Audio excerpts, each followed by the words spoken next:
এই মানুষের কাছে সবথেকে বেশি অভাব যেটার হচ্ছে সেটা অর্থের নয়, সেটা হচ্ছে সময়ের। মানুষের কাছে সময় থাকে না। ভগবানের কাছে আবদার কি করে যে বাবা তুমি আমাকে সময় দিলে না। তো এই যে সময়ের নিয়ে যে দ্বন্দ্বটা চলে সেটা মানুষের জীবনে চলতেই থাকে, এটার কোনো শেষ নেই। এই শরীর যাবে তখন হয়তো এই সময়ের খেলা শেষ হবে। তো বাবার কাছে সব থেকে বেশি যেটা জরুরি জিনিস পাওয়ার সেটা হচ্ছে যে তুমি যদি চাও বাবার কাছে, তো তুমি কি সময়টা চেয়ে নেবে না, সেটা পাবে না। বাবার কাছে এটা পাবে যে কোন সময়ে কীরকমভাবে কাজ করতে হবে, কোন সময়ে কিভাবে সময়ের উপযোগিতা নিতে হবে। বাবার মহাপ্রস্থানের দিন তিরোধান দিবসেও বাবা একটা সময়ের মধ্যে বলে দিলেন যে তোরা খাওয়া দাওয়া করে নে, কেন কি তারপরে আমার মহাপ্রস্থানের সময়। সময়ের সঠিক উপযোগিতাটা করতে যদি তোমরা শিখে যাও, তাহলে জীবনের যে 99% প্রবলেমগুলো রয়েছে, যেগুলোতে তোমরা জড়িত রয়েছে, সেগুলো অটোমেটিক ঠিক হবে। তিরোধান দিবসে অনেক মানুষ বাবাকে প্রসন্ন করার জন্য, বাবাকে নিজের কাছে আনার জন্য, বাবার কাছে শরণাগত হওয়ার জন্য, বাবার আশ্রিত হওয়ার জন্য অনেক ফোনস, মেসেজ, পুজো করতে চাই, পুজো পাঠাতে চাই, অনেক করলেন।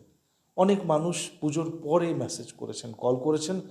তেনাদের মনে একটা ইচ্ছা আছে, একবার যদি পুজোটা দিতে পারতাম। তো প্রতি শুক্রবারে বাবার বিশেষ পুজো হয়। তার মানে হয়ে গেল যে 5 তারিখ, আজকে 4 তারিখ, 4 জুন, 5 জুন যদি তুমি চাও তো পুজো দিতে পারো। তো যদি এরকম হয়েছে যে পুজো দিতে পারোনি, মনে অনেক কষ্ট রয়েছে যে আমি পুজোটা পাঠাতে পারলাম না, পুজো দিতে চাই, তো সেই দিনে তুমি দিতে পারো। এবং দেওয়ার পর একটা জিনিস মাথায় রাখবে যে বাবাকে সেই জিনিসটি চেয়েও না যে জিনিসটার জন্য এই পৃথিবীতে বড় মারকাট রয়েছে। বাবাকে সেই জিনিসটি চাও যে জিনিসটা চাইতে চাইতে তুমি পেয়ে যাবে, যে সময়ের অনুরূপে যেন আমি সব কাজগুলো করতে পারি। বিয়ের একটা সময় থাকে, রোজগারের একটা সময় থাকে, সন্তানদেরকে সঠিক মার্গদর্শন করার একটা সময় থাকে। দেখবেন যে একটা সময় পেরিয়ে যাওয়ার পর আর সন্তান কারো কথা শোনে না।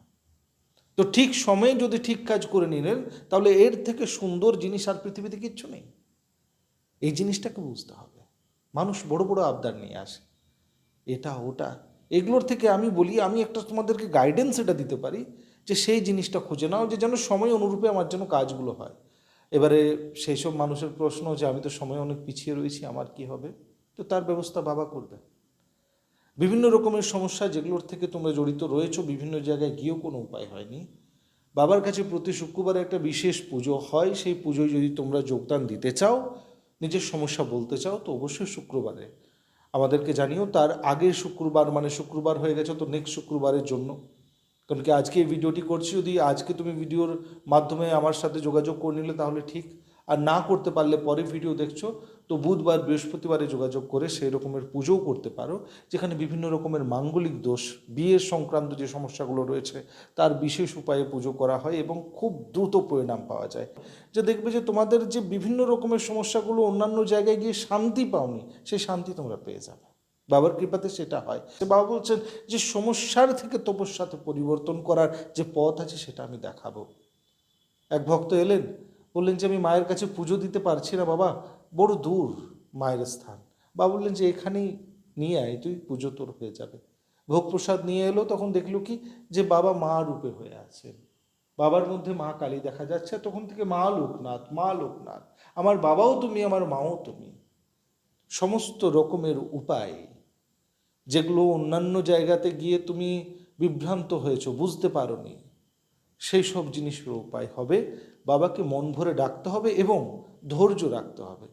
ম্যাজিক এবং চমৎকারের আশা যারা করেছো তারা বিভিন্ন জায়গায় যাও, আমার কোনো আপত্তি নেই। কিন্তু যারা ধৈর্য রেখে বাবাকে এক চিত্ত এক মন দিয়ে ধরে রাখতে পারবে, তাদের জন্য বাবার দরবার সবসময় খোলা আছে।